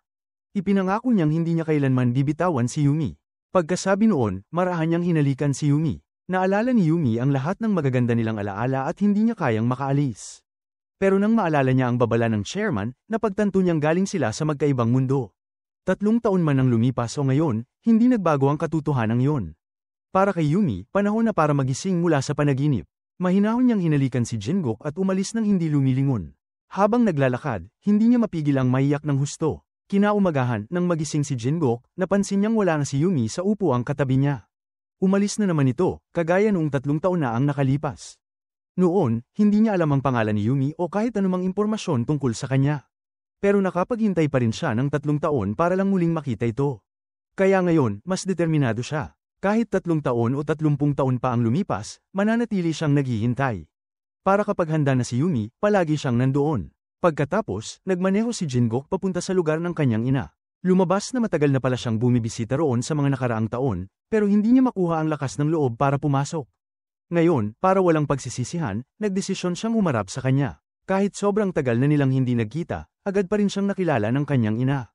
Tinawag siya nitong anak, kaya agad namyulang ang mga mata ni Jingok. Nagluto ang ina niya ng abalone porridge na paborito niya noong bata pa siya. Mahigit 20 taon niya itong hinintay matikman ulit. Pagkakain niya ng pamilyar na lasa, hindi niya napigil ang umiyak na parang bata. Sinabi ng ina niya na nalaman niya ang tungkol sa love life ni Jingok mula sa TV. Ibinahagi rin itong dumalaw si Yumi doon. Confess daw ni Yumi na nasasaktan siya dahil hindi niya kayang lutuin ang abalone porridge na gusto ni Jingok. Habang tinitingnan niya ang kanyang ina, napagtanto niyang alam na niya kung ano ang dapat niyang gawin. Tumayo siya at niyakap ang ina niya ng mahigpit. Samantala, napanood ni Yumi ang interview ng kanyang ina sa TV. Inilahad ng ina niya na naging adult film actress siya noon. Pero kahit ganoon, hindi raw dapat husgahan ang anak niya. Diretso siyang tumingin sa camera at hinikayat si Yumi na huwag matakot sa tingin ng ibang tao. Pinayuhan niya si Yumi na mamuhay ng may kumpiyansa. Basta responsable siya sa sarili niya, sapat na yon. At kung may minamahal siya, dapat niya itong sundin ng buong tapang. Pagkarinig ni Yumi ng mga salitang yon, nagdesisyon siyang sundin ang puso niya. Nag-text siya kay Jingok at sinabing papunta siya sa kumpanya. Samantala, nasa biyahe rin si Jingok papunta sa bahay ni Yumi. Nang malaman niyang papunta si Yumi sa kumpanya, handa na sana siyang bumalik doon. Ngunit bigla siyang nakatanggap ng tawag mula sa kanyang ama. Hindi makapaniwala ang ama niya sa narinig. Ngunit mariing sinabi ni Jingok na hindi na niya kailangan ng kumpanya o ang posisyon bilang tagapagmana. Lubos na nagulat ang ama niya. Inakala ng ama na nababaliw na siya. Pinagtibay ni Jingok na kaya niyang isuko ang lahat, ngunit hindi niya kayang isuko si Yumi. Maaari niyang simulan muli ang kanyang karera, ngunit kung mawawala si Yumi, pagsisisihan niya ito habang buhay. Agad niyang ibinaba ang tawag at tumakbo papunta sa kumpanya. Sa wakas, nagkita ang dalawa sa pintuan ng kumpanya. Ibinuko niya ang kanyang mga braso upang salubungin si Yumi. Mabilis siyang tumakbo papunta sa kanya, hindi alintana ang mga matang nakatingin sa paligid. Ipinahayag nilang dalawa ang tunay nilang nararamdaman sa harap ng lahat. Pagkatapos ay niyakap nila ang isa't isa at naghalikan ng buong puso. Hindi nagtagal, lumabas muli sa front page ng pahayagan ang balita tungkol sa kanilang relasyon. Maging ang ina ni Yumi ay nakakita ng balita. Labis siyang natuwa para sa kanyang anak. Kahit hindi masaya si Hiri, nagawa na lamang niyang magbigay ng basbas. Nang makita ng chairman na determinado ang anak niyang makasama si Yumi, hindi na siya tumutol. Nang gabing yun, nag-aya si Hyuntae kay Hiri na uminom at mag-usap. Tulad ng nakagawian, sinabi niya rito na balak niyang maglibot sa buong mundo. Tinanong niya si Hiri kung gusto nitong sumama. Nang marinig yun, pumayag si Hiri. Biglang naging may pagkailang ang paligid. Nakaramdam pa nga si Hiri ng kaunting init sa mukha. Samantala, sa ibang lugar, pagpasok pa lamang ng matandang lalaki ay agad niyang niyakap si Donggo. Lumabas na siya pala ang tunay na ama ni Donggo. Natagpuan niya si Yumi at ang anak sa pamamagitan ng programang pinag-guestingan ng ina ni Yumi. Hindi nagtagal, idinaos ang kanilang kasal. Dumalo si Jingok bilang kasintahan ni Yumi. Pagkatapos ng kasal, magkasama silang bumiyahe. Puno ng pag-ibig ang kanilang mga mata. Ipinangako noon ni Jingok na darating ang araw na makakasama niya si Yumi araw-araw, at natupad na niya yun ngayon. Dito nagtatapos ang drama. Maraming salamat po sa patuloy na pagsuporta sa Nilagang Mani. Hanggang sa muli. Kung nagustuhan mo ang aral sa istorya na to, huwag kalimutang mag-subscribe sa channel at pindutin ang notification bell para lagi kayong updated sa mga susunod nating uploads.